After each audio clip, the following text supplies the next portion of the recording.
عمران خان اور نواز سسٹم سے باہر، عارف الوی کی شرارتوں میں کھیل خاصی باریکی سے کھیلا گیا، نتیجہ ووٹرز کا تھا اور بعد میں سلیکٹڈ کوئی اور ہی ہو گیا، کھیل تو اصل میں بڑے میاں صاحب کے ساتھ ہوا، -2 ہو ہی گیا۔ مظہر عباس کا کالم نگار اور سینئر صحافی مظہر عباس اپنے کالم میں لکھتے ہیں کہ وجوہات مختلف ہی صحیح، مگر 8 فروری کے انتخابات اور نتائج کا جائزہ لیں تو پتہ چلتا ہے کہ 2 اہم سیاسی رہنماؤں کو سسٹم سے باہر کر دیا گیا ہے۔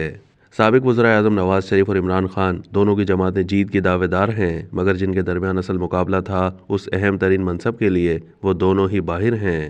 ایک اڈیالہ جیل سے لڑائی لڑ رہا ہے اور دوسرا بیٹی اور بھائی کے لیے دعاگو ہے۔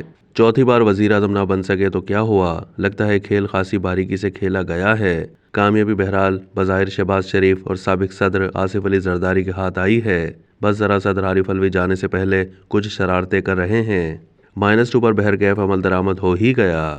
ویسے بھی ہمارے ملک میں 2 ہی مراکز ہیں جہاں دھاندلی ہوتی ہے، امتحانی مراکز اور انتخابی مراکز۔ دونوں میں کئی قدریں مشترک ہیں، مثلاً اسکول یا کالج سینٹر ہوتے ہیں، دونوں کی نگرانی ٹیچرز ہی کرتے ہیں۔ دونوں جگہ پرچہ شروع ہونے سے پہلے ہی آؤٹ ہو جاتا ہے اور پھر شور شرابہ یا احتجاج کی صورت میں کبھی گریس مارکس دے کر پاس یا منتخب کروا دیا جاتا ہے، ورنہ پرچہ یا نتیجہ مائنس۔ بس فرق ہے تو اتنا کہ انتخابات پر زیادہ شور ہو تو خطرہ ہوتا ہے کہ کہیں جمہوریت کے مضمون نصاب سے ہی باہر نہ کر دیا جائے۔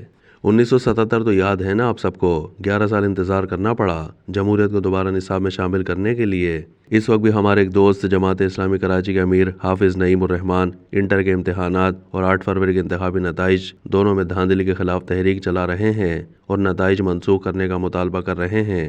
بہرحال اس ہفتے امکان اسی بات کا ظاہر کیا جا رہا ہے، گریس مارکس والی جمہوریت کا سفر شروع ہو جائے گا۔ سندھ میں ماشاءاللہ سید مراد علی شاہ ایک بار پھر وزیر اعلیٰ کے منصب پر فائز ہوئے تو الیکشن کے بعد ہونے والی تمام افواہیں دم توڑ گئیں کہ وزیر اعلیٰ فریال تالپور ہوں گی یا ناصر شاہ۔ اتنی ساری جماعتوں کو جو اپوزیشن میں احتجاج بھی واجبی سا رہا، لگتا ہے یہاں ہر جماعت ہی ریٹائر ہو گئی ہے۔ دیکھنے ہم بھی گئے، پے تماشا نہ ہوا۔ البتہ سندھ اسمبلی کا اجلاس کنٹینر کے زیر سایہ ہوا۔ ویسے بھی اس ملک میں جمہوریت ہائیبرڈ شکل میں ہی واپس آئی ہے۔ البتہ جو پرچہ سیٹ کیا گیا تھا اس کو پاکستان تحریک انصاف کے ووٹرز نے اپسیٹ کر دیا، جس وجہ سے اور کچھ ہوا ہے یا نہیں، مگر عمران خان کے حامیوں نے اپنے لیڈر کے انتخابی عمل سے باہر ہونے کی صورت میں کمال مہارت سے میاں صاحب کو بھی اس ریس سے باہر کر دیا۔ مگر مسلم لیگ نون کے جاوید لطیف کو اس بات میں دم لگتا ہے کہ کوئی باریک کھیل ہوا ہے، جس پر ایک طرف پی ٹی آئی کا ووٹر بھی خوش ہے کہ اس نے تمام تر مشکل حالات میں بھی اپنی پارٹی کو کامیابی دلائی، اور مسلم لیگ نون والے شہباز شریف اور مریم کی جیت کا جشن منا رہے ہیں۔ حالانکہ سارا کھیل تو میاں صاحب کو وزیر اعظم بنانے کا تھا، ورنہ تو انتخابات نومبر میں ہی ہو جاتے، کم از کم یہ تو بھرم رہتا کہ وقت پر اور آئین کے عین مطابق الیکشن ہوئے۔ اب ایک نئے اور کٹھن سفر کا آغاز ہے، جس ملک میں آج کے سب سے مؤثر میڈیا یعنی ڈیجیٹل میڈیا پر غیر اعلانیہ پابندی ہو، کئی کروڑ افراد کو اظہار رائے سے روک دیا گیا ہو، وہاں کیسی پارلیمنٹ، کیسی اسمبلیاں اور کہاں کی جمہوریت۔ آخر 8 فروری کو ایسا کیا ہوا کہ -2 ہو گیا؟ سچ پوچھیں تو مجھے اس نتیجے کا 9 مئی کو ہی اندازہ ہو گیا تھا، اور شاید خود عمران خان کو بھی، مگر کھیل تو اصل میں بڑے میاں صاحب کے ساتھ ہوا ہے، جس پر شاید اب میاں نواز شریف بول بھی نہ سکیں، کیونکہ اس سے بھی بھائی اور بیٹی کا سیاسی مستقبل خطرے میں پڑ سکتا ہے، اسی لیے انہیں آصف علی زرداری کو بھی قبول کرنا پڑا اور MQM کو بھی۔